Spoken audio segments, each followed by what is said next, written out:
Yup, that's me. I bet you're wondering how I got into this situation.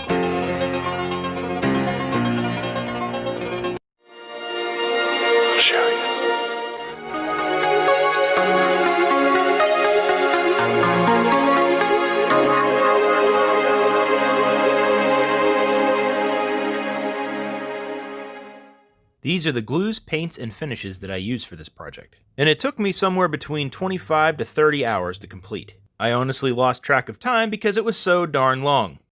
Anywho, let's get to it. It all started several months ago when, after first seeing this video by Drew Fisher, I became obsessed with making a gantry and arm of my own. So over the following month of rewatching that video at least 6 more times, I noticed that my nerd sense was tingling quite a bit. You see, I figured that not only could I build this really awesome fully posable light and camera mount, but maybe I could give it a cool little cosmetic upgrade too. And so the idea was born that I could build my very own version of GLaDOS from the Portal games. And that's what I'm gonna do. In the interest of time, I'm going to give a basic rundown of each step in the build process. And I won't be showing every single instance of sanding and spray painting. If you want more detailed and complete instructions, I highly recommend that you buy the digital plans from Drew's website like I did.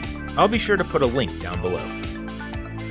Up to this point, you've seen me mount the vertical component of the gantry rail, which consists of a 2x4. The horizontal component is a deck board, which I used a ratchet strap to hold into place. Once I got the deck board mounted, I verified that the rail could hold at least 260 pounds with ease. So that's a plus. Next up, I started building the trolley box. For this, I used some scrap 3/4 inch sanded pine plywood left over from the Beauty and the Beast wardrobe that I made a couple months back.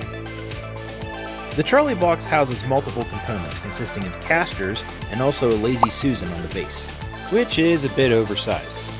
I'd like to say that was on purpose, but I just ordered the wrong one. At least I know for sure that it'll support all the weight hanging from it. For the assembly of the box, I used a combination of weld-bond glue, brad nails, and some screws. I glued the top and bottom into place, but used screws on the sides so that I could adjust the casters where I needed them. Once the main assembly was complete, I tested it out on the rail. It's looking pretty good. Per the instructions, I added some reinforcement pieces to either end of the box, which I attached using screws just in case I needed to access anything inside. Once that was done, I sanded the entire thing nice and smooth and gave it a couple coats of flat black spray paint, which I repeated with each of the following components of the arm. For the swivel arm, I used a chunk of hardened maple, which I cut down to size and then shaped using a roundover bit on the router. Then I marked and drilled a hole for the pivot point. I then proceeded to measure and mark for thickness, and to neglect to hit the record button when I actually cut it out. Whoopsie! To attach the swivel arm to the trolley, I decided to beef things up a bit by using a large lag screw. This was due to the increased weight that this thing would be holding. In addition, I drove in 2 screws from the top side as well. For the other pieces of the arm, I used 3/4 inch oak plywood, which I'd like to say is because I thought it would be stronger, but it's actually just because that's what I had laying around. I cut the pieces down to size, then drilled out some pivot holes, and then shaped them using the disc sander and the roundover bit once again on the router table. A couple of design changes that I made was to first lengthen the hand/wrist area, and also to add a swivel point through the use of this large circle on the end. I wanted the hand, as it were, to swivel independently of the rest of the arm. Next up, it was time to make some knobs. First, using my digital angle gauge, I set the blade to exactly 90 degrees on the table saw. Then I ripped a chunk of mahogany down to my desired thickness. Then, using Mr. Fisher's instructions, I marked out all the spots to drill and cut out the knobs. One change that I'm making is that I'm actually cutting out 3 of the larger knobs instead of just 2. The one extra large knob will be for the wrist swivel, and it's not an extra large as in like size. I mean, it's one extra. You know what I'm talking about.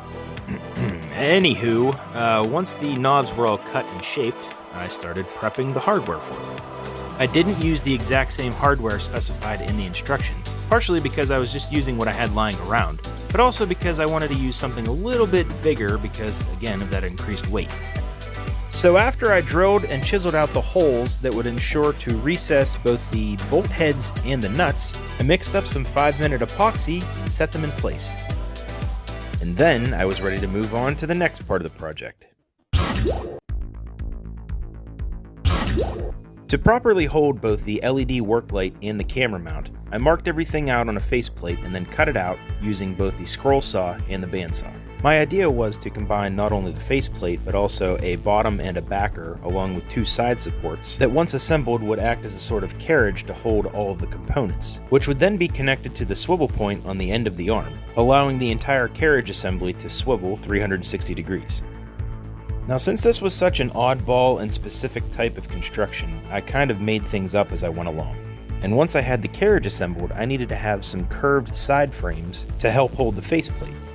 Once those pieces were shaped, I attached them into place using some screws. I also added some thin spines on the sides to help the faceplate flare out. Once that was done, I measured and cut out a piece of plexiglass that will act as the faceplate. I held it in place and marked the cutout area for the eye hole. I applied masking tape to both sides of the cutout area to prevent any chipping or splintering, and then used a small cutting wheel on the rotary carver to cut it out. Then, using a heat gun, I started shaping the plexiglass to the frame of the faceplate. This was far from perfect and it took some trial and error, but I was pretty happy with how things were going so far. I then applied some gloss white spray paint and set the faceplate into place. It was at this point that I noticed two things. First thing was that this carriage assembly was way too big and heavy for this application.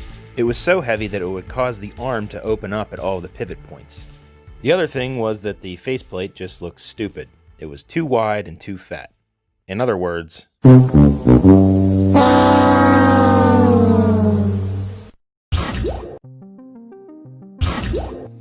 since this is essentially a repeat of what you just saw, I'm going to zip through it rather quickly. Just know that for the revised carriage design, I'm making it smaller and lighter.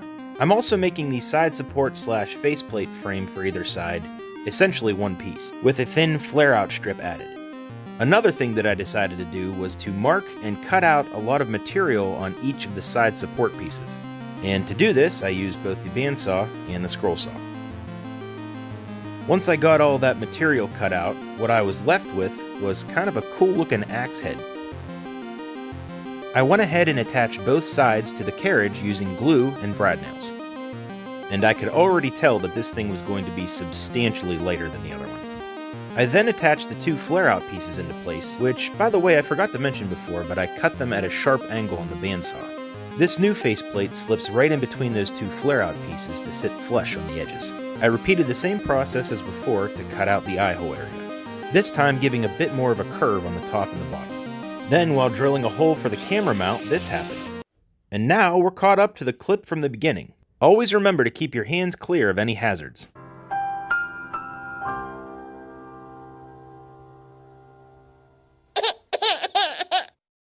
To hold the little camera mount bolt in place, I made a little plastic washer out of a container lid. And to attach the faceplate, I used some adhesive Velcro strips. Now for the body plates. I made the decision very early on not to make a full-scale replica of GLaDOS, because that would be utterly ridiculous. And having said that, I'm not going to make every body panel that she has. But I did want to make this chest plate. And to do that, I'm using this Halloween party drink tub that we had. I cut the tub into several parts and then traced out the shapes onto this thin plywood. The plywood will act as a frame to which I can mount the curved tub pieces. I refined the shape using the disc sander, and then used both weld bond and crazy glues to attach the tub pieces into place. I popped on some tiny spring clamps and let them dry. Then, using my snazzy new miter saw, I cut some scrap plywood down into 3 equally sized strips. I then used the same combination of crazy glue and weld bond glue to attach the spacer strips onto the body frame. Then I drove in some brad nails on either side. By the way, the reason I'm using 2 different types of glue is because the crazy glue allows instant adhesion for things to stay steady, while the weld bond dries for a more permanent hold. I wanted the design for this body panel to allow it to be easily removed or attached. So after clamping it into place, I drilled a couple holes to allow pins to be driven through as attachment points. Now for the front of the chest plate, I needed a curved piece to bridge the gap between the 2 plates. So I bought a pool noodle. I split it down the one side, then rolled it up into a ball and left it in the sun for a few hours. Then I spread it back out and cut it down to the size I needed. It retained the curved shape so well that it was almost perfect for what I needed. I used the same combination of glues once again to attach it into place. I had a bit of a struggle getting it placed correctly against the end of the plywood, so I had to use a few strips of masking tape to hold it steady. I then used a large hole saw to cut a hole in what would be the front top. After giving about a day and a half of dry time for the glue, I applied 2 coats of gray primer and then 2 coats of gloss white spray paint. For some extra cosmetic attachments, I decided to add some scrap tubing and some scrap wire. I painted 1 set black and then 1 set orange. I then used some bolt-on clamps to attach a short extension cord into place on the arm. The idea here was to add some extra utility so that I could recharge both the LED work light or my camera whenever I needed to. Just had to ensure that I didn't pinch the wire in any joints. I also attached those cosmetic tubes and wires using the same type of clamps. I apologize for not showing that, but it was really hard to get some usable footage of me actually putting those on there. I drilled a few holes into the sides of the chest plate for those tubes and wires to slip into. Again, this is a purely cosmetic feature and doesn't really add any functionality. And now it was time for weathering. Weathering is my favorite part of any project, not only because it makes things look more realistic, but also because it hides a lot of the flaws that are there. After scuffing and scratching everything up with some sandpaper, I used my normal mixture of shoe polishes and powdered graphite to add some dirt and grit, before switching over to dry brushing using a combination of silver paint, a silver Sharpie, and some silver rub and buff. I was sure to go over both the faceplate and the chest plate really well, but I also extended it to the carriage structure and to all the arm structure as well. And once the weathering was complete, GLaDOS looked like she was ready to come online.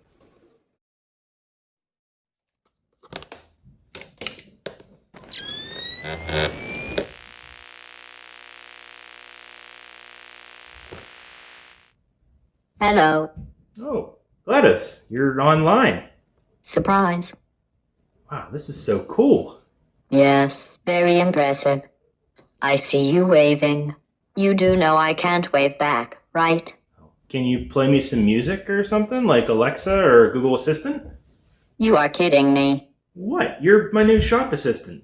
Like, play music and shine the light, hold the camera, look up information.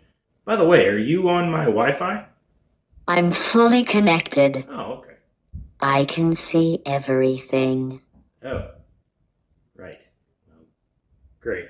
One thing though is I didn't actually install any motors or servos, so I'm gonna have to move you around manually. You monster. Well, sorry. Unbelievable. Well, honestly, it was hard enough to build you to your present state. Like, actually pretty difficult and time-consuming. Fantastic. You remained resolute and resourceful in an atmosphere of extreme pessimism. Oh, well, thank you. Credit where credit's due. I think this is gonna be fun. Oh, it will. Believe me, it will.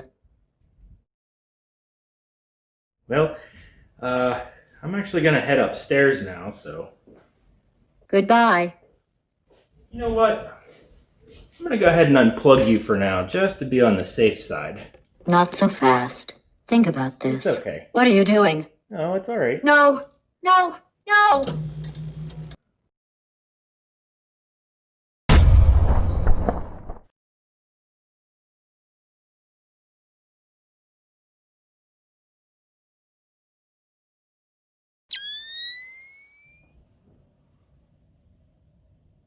This was a triumph. I'm making a note here. Huge success. We have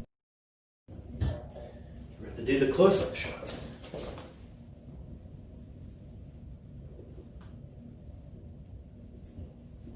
Weird. To be perfectly honest, the outcome of this project has far surpassed my expectations.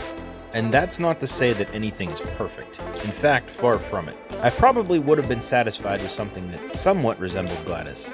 But for this thing to turn out as well as it did, makes me really excited and happy. Not to mention that underneath all of the cosmetics is a really freaking awesomely designed, fully functional light and camera mount. One that is sure to drastically improve my capabilities of shooting video for future projects. And I can't wait to put this thing into action. The functionality makes the possibilities nearly endless. And for the times I won't be using it, I'll just move things around, swing it up, and hang it out of the way. All in all, I'm absolutely thrilled with how this project turned out. But what do you guys think? Let me know in the comments below. And if you like this video, please consider leaving a like and subscribing and sharing with someone. And be sure to go check out Fisher's shop and support his channel. Thanks for watching, and I'll see you next time.